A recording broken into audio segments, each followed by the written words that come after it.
85 চনৰ পৰা অসমৰ কোনো মুখ্যমন্ত্ৰী বিটিআৰত ৰাতি থাকি পোৱা নাই আজি আপোনালোকে ইয়াত আহিছে এই গুটেই আৰত আপসু ইউপিপিএল বিপিএফ এই ৰাজনৈতিক সংগঠনখিনিৰ উপৰিও নৰেন্দ্ৰ মোদী অমিত শাহ ডাঙৰীয়াৰ অদম্য ইয়াৰ বেকগ্ৰাউণ্ডৰ কাৰণে আজি আমি ইয়াত বহিব পাৰিছো আজি ইয়াত বহি আমি যিখিনি কথা পাতিছো আপোনালোকে ডেটা চাওক অসমৰ মুখ্যমন্ত্ৰী প্ৰফুল্ল কুমাৰ মহন্ত এটা দিনো বিটিআৰত ৰাতি থাকি পোৱা নাই থকাৰ পৰিৱেশ নাছিল অসমৰ মুখ্যমন্ত্ৰী তৰুণ গগৈ ডাঙৰীয়া 15 বছৰত ডাঙৰ ডাঙৰ কথা আজি কিছুমানে কব খুজিব এটা দিনো বিটিআৰত ৰাতি থাকি পোৱা নাই আৰু মই এইখিনিও যোগ দিম যে সৰ্বানন্দ সোণোৱাল ডাঙৰীয়াৰ দিনতো তেখেতো বিটিআৰত এদিনো নিশা কটাব পৰা নাছিল These are facts of life. Bimala প্ৰসাদ চলিহা বিটিআৰত আহোতে তেওঁৰ ভ্ৰমণৰ বিপক্ষেও বন্ধ ঘোষণা কৰা হৈছে আজি যত আমি থিয় হৈ আছো যথেষ্ট কথা কবৰ কাৰণে ইয়াত আহি প্ৰভোগ কৰিবৰ কাৰণে বহুত ভাল আজি দিনটো অসমৰ ইতিহাসৰ আটাইতকৈ যুগান্তকাৰী দিন We are not realizing the impact. বিধানসভাখন ইয়াত আনি পেলাই আমি আৰু অলপ প্ৰভোগ কৰি থৈ যাওঁ সেই কাৰণে আমি ইয়াত অহা নাই যিখন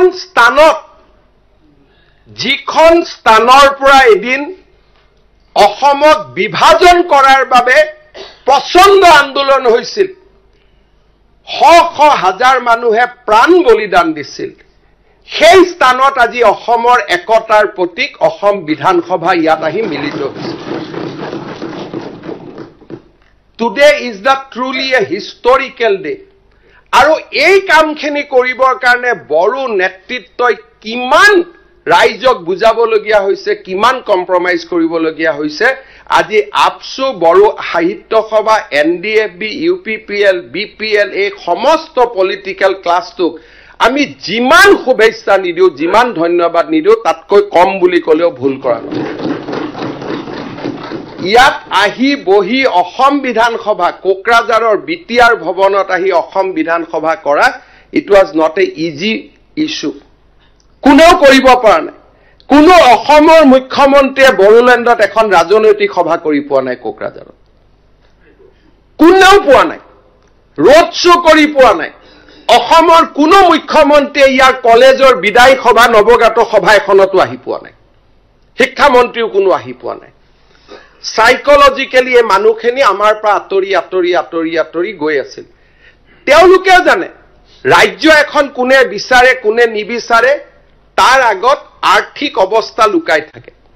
যেতিয়া এখন ৰাজ্য নিৰ্মাণ হ'ব ৰাজ্য চলাবৰ কাৰণে ৰাজ্যৰ মানুহৰ পৰাই জিএসটি কালেক্ট কৰিব লাগিব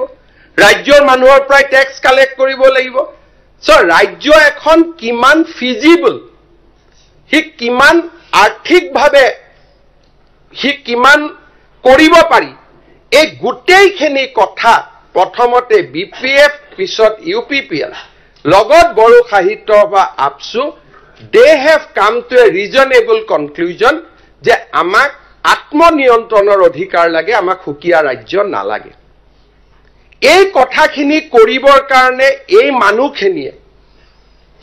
the Bodo leadership irrespective of political party ইয়াত মই মোৰ সহযোগী ইউপিপিএল কংগ্ৰেছৰ লগত বিপিএফ আছে মই পলিটিক্যাল হ'ব খোজা নাই এই গুটেই 360 ডিগ্ৰী ঘূৰিবৰ কাৰণে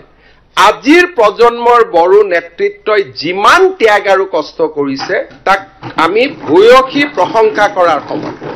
ইয়াত প্ৰভোগ কৰাৰ সময় নহয় ইয়াত আহি প্ৰমোদ বড়োক এক্সপোজ কৰাৰ সময় নহয় যে আপুনি একতখন একো কৰিব পৰা নাই ইয়াত আজিৰ দিনটোত আমি বড়ো নেতৃত্বক সন্মান জনোৱাৰ সময় বড়োফা উপেন্দ্ৰনাথ ব্ৰহ্মক কৃতজ্ঞতা জনোৱাৰ সময় যে আজি আপোনালোকে আমাক এইখিনি সুবিধা কৰি দিলে যে অসম বিধানসভা আহি কোকৰাঝাৰত আজি বহি আমি অসমৰ একতাৰ কথা আজি আমি ইয়াত ক'ব পৰা পৰিৱেশত